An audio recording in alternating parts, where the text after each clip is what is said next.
In particular, the Press Club, South Africa. Currently, the Economic Freedom Fighters Commander-in-Chief, as you can see, Julius Malema, is addressing the Press Club. Let's listen in. Result of lack of unity and can be fixed through fake relationships between white and black people in South Africa. It is exactly such foolishness that result in us hearing people tell us their dreams in Parliament instead of coming up with practical solutions to the problems facing South Africa. The state of South Africa is one of hopelessness. This is because when the government of the day received political power, they never developed an appetite to change the lives of our people. We are a nation faced with corruption from the highest levels of judiciary, governance, and the South Africans still live in spaceless townships on top of one another in the most inhuman conditions. Our people remain landless, without electricity and clean water, and nothing is being done. This is all because the government of the day is too afraid of white people. It is because the government of the day allow white to control all strategic sectors of our economy. This fear of whites is exactly what makes our former liberation movement defend the mass murderer and apartheid apologist like de Klerk. As we had predicted, there is nothing new that came out of President Ramaphosa's State of the Nation address. We continue to hear him, though today he is the same man selling our independence and our state entities, surrounding all capacity to capital. Ramaphosa's State of the Nation address was the reputation of ideas he shows no ability to implement. The most concrete commitment is the one to privatize Eskom and our state-owned enterprises. It is sealed and dusted. The state will now allow municipalities to enter into exploitative contracts with independent power producers, and more of these contracts, which have seen Eskom operate friends, will be signed.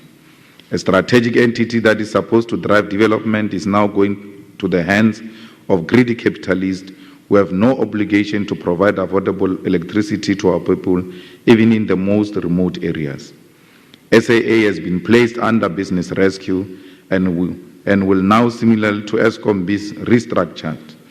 This terminology shows that Cyril Ramaphosa is listening to Stephen Koshev and will use any other phrase to hide what is ultimately privatization.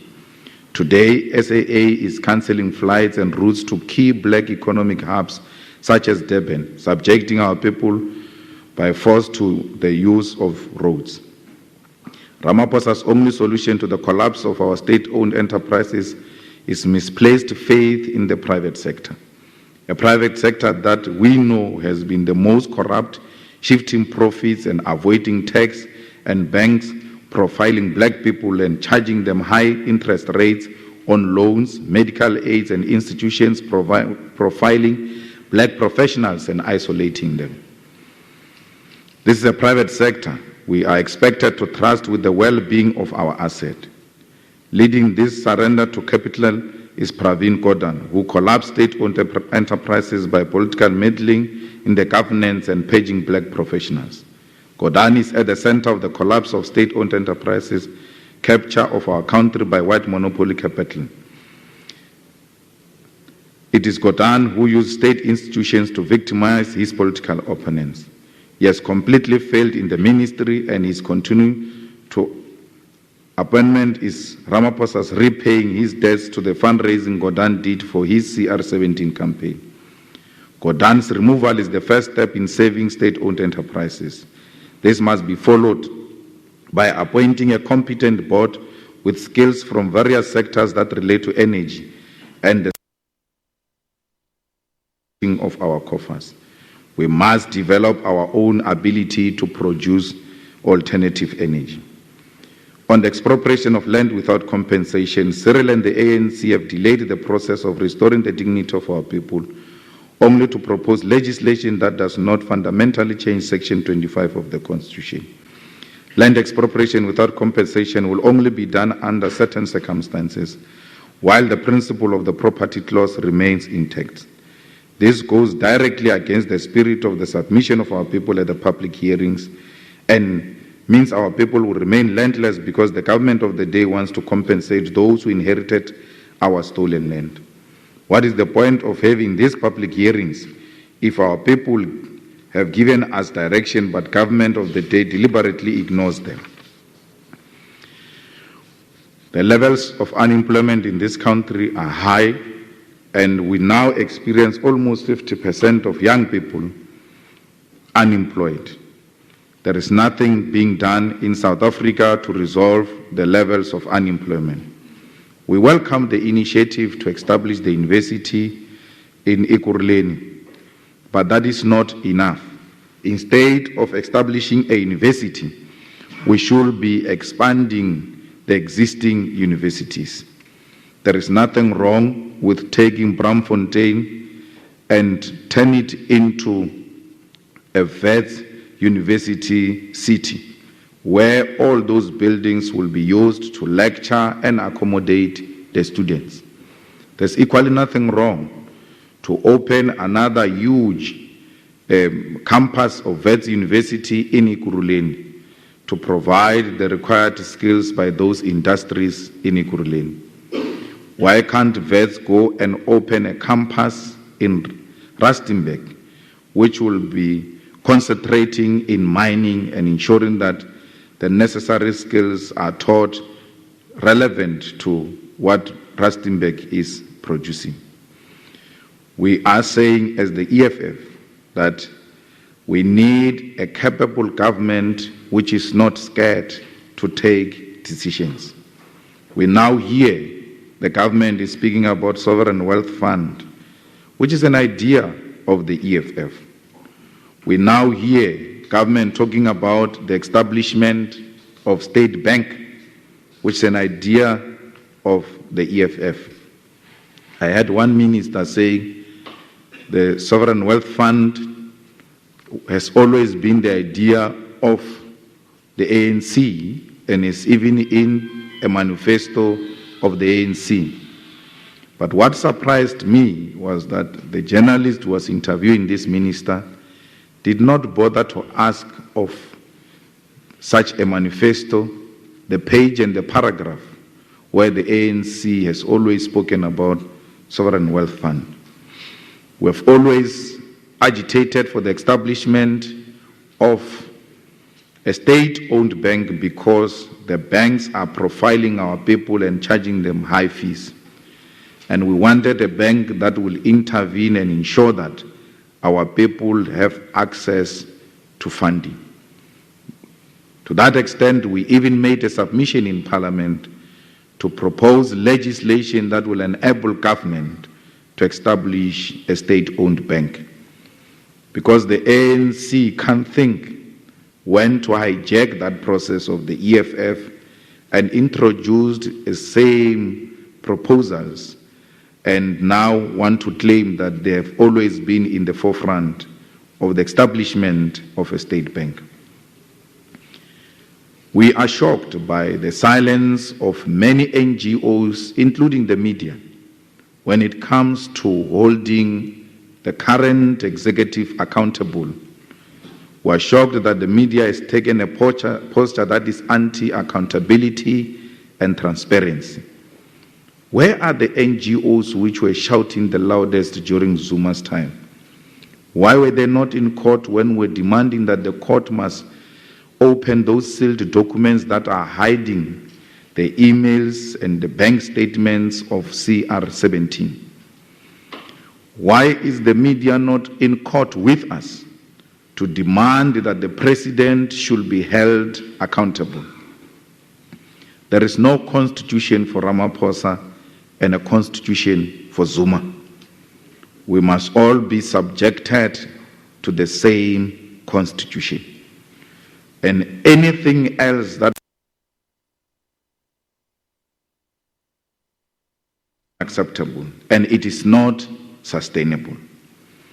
If it was Zuma who had asked the court to seal his bank statements, we'll have all Soros-funded NGOs at the court demanding that Zuma's documents must be opened. Correctly so. Why are you not doing the same with President Ramaphosa? Where are the NGOs and the media to demand that the rogue unit members should be held accountable by the court of law, and if they've not engaged in illegal activities, a neutral judge will find in their favor? Why are they looking for shortcuts if they've got nothing to hide? Why is the NDPP dropping a case that is ripe and ready to appear before an independent judge? Yet the media and the non-governmental organizations are not saying anything about that. Is it because they are minorities? It is because minorities cannot be accused of corruption. What was going to happen if these people who are charged with rogue unit allegations were black and African in particular? If their charges were dropped, we're going to see NGOs and some of the media organizations approaching the courts to say it is not justifiable to drop such charges. We must all be subjected to the Constitution. There is no Constitution of Pravin Gordhan. There's no Constitution of the Oppenheimers. There's no Constitution of Johan Rupert. There's no Constitution of Cyril Ramaphosa. We are all South Africans. We are not stepchildren in this country. We must be treated the same. There's no Constitution of Indians. There's no Constitution of white minorities. We are all equal before the law. And we must always deal with issues on the basis of law and facts, not on the basis of who's closer to those who control the commanding heights of our economy. Ladies and gentlemen, we will never win against the war which has been declared against our women and children. We have to mobilize our schools, we have to mobilize churches, we have to mobilize workplaces, homes, and every sector of our society to declare war against all those who abuse women and children. Those who beat up women, those who kidnap women, those who rape women must not have place in our society. The judiciary should be very sensitive when it deals with gender-based violence. And the judiciary must bite when it comes to those who perpetuate this violence against our women. I am on record asking Parliament and parliamentarians, including party leaders, to raise their hands if they've never beaten a woman in the last 15 years. I challenge the President to do the same. He must raise his hand and say under oath inside Parliament that in the past 15 years he has never beaten a woman. That in the past 15 years he has never abused any woman. We must all do the same. Not only women, but our children. Because beating up children is to teach them that solution to every difficult situation is violence.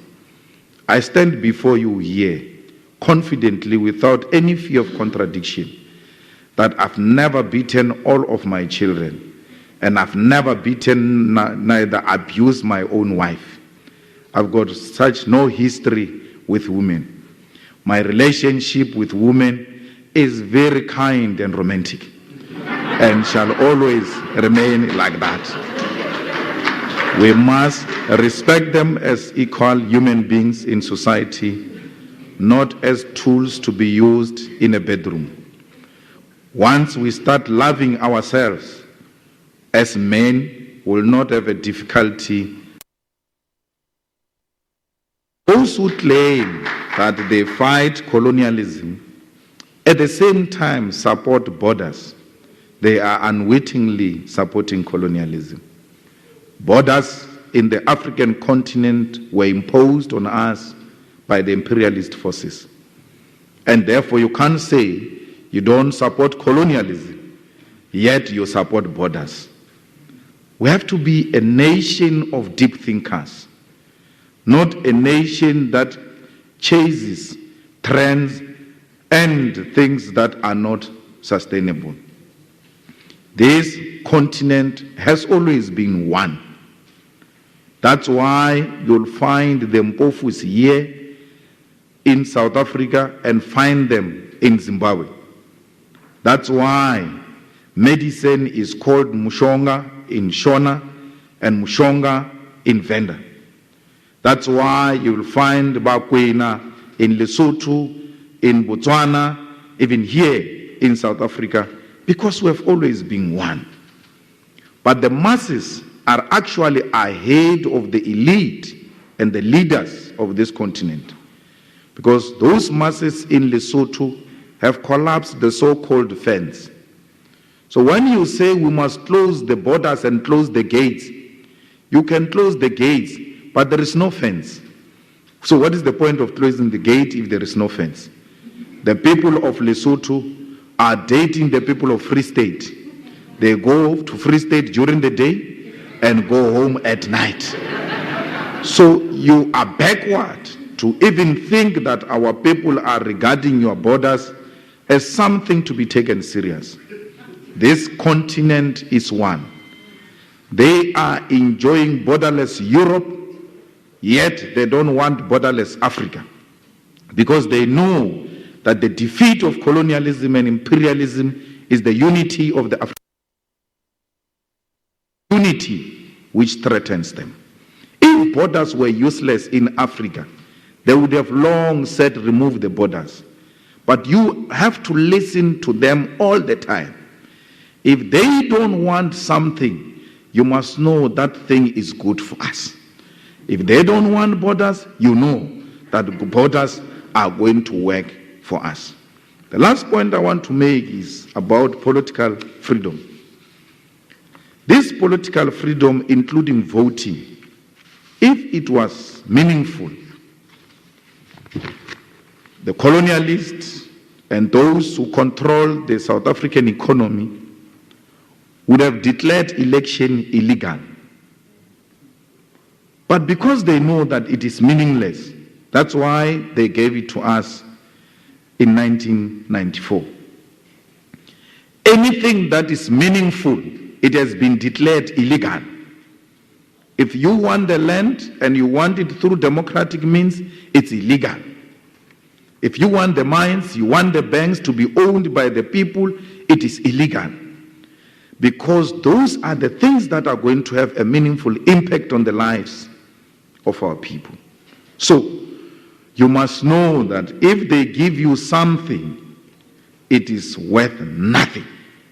They will never give you anything that is meaningful.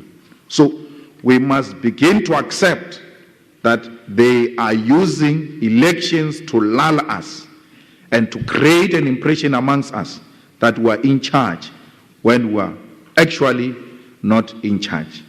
There will never be political freedom without economic freedom. Economic freedom is the ultimate, and therefore the EFF seeks to achieve the economic freedom in our lifetime. Thank you very much.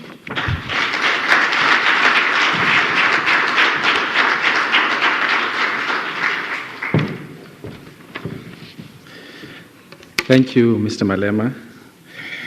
My mother used to beat me when I dodged church and go to the cricket fields.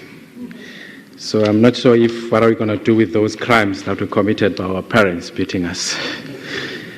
Thank you very much. Ladies and gentlemen, our theme today is enabling the media conversations. And we are just doing that today by inviting Mr. Malema and creating this platform. I will now invite Mr. Sifiso Mahlangu, the Group Head of Politics. All right, you have the Economic Freedom Fighters Commander-in-Chief, Julius Malema, there addressing the press club in the Western Cape and, well, painting a bit of a bleak picture with regards to what's the current situation in South Africa. He was saying that the state of South Africa is one of hopelessness, and he was citing, among other things, corruption and service delivery issues. He also spoke about youth unemployment being a major issue. We've heard the president of South Africa promise last year that a comprehensive plan will be developed, which is coordinated from inside the presidency to create these opportunities for young people. And I remember him saying that government is commencing with the implementation of the presidential youth employment intervention, which is, I think it was set out 5 or 6 priority actions for the next 5 years. Hopeful are you? Send us your thoughts at the agenda _SABC News. 38,000 new jobs were created in the fourth quarter of 2019, but this is not nearly enough. And so admits the president when he addressed the youth dialogue the other day. Considering the population that we have with this high unemployment rate of approximately 1.2 million young people that enter the labor market every year, almost 2/3 of them remain outside employment, education and training. That's a huge number. So this is one of the major issues that South Africa is grappling with, and a major issue that is highlighted by the Commander-in-Chief of the Economic Freedom Fighters there, Julius Malema. We're going to try and bring in Samkele Maseko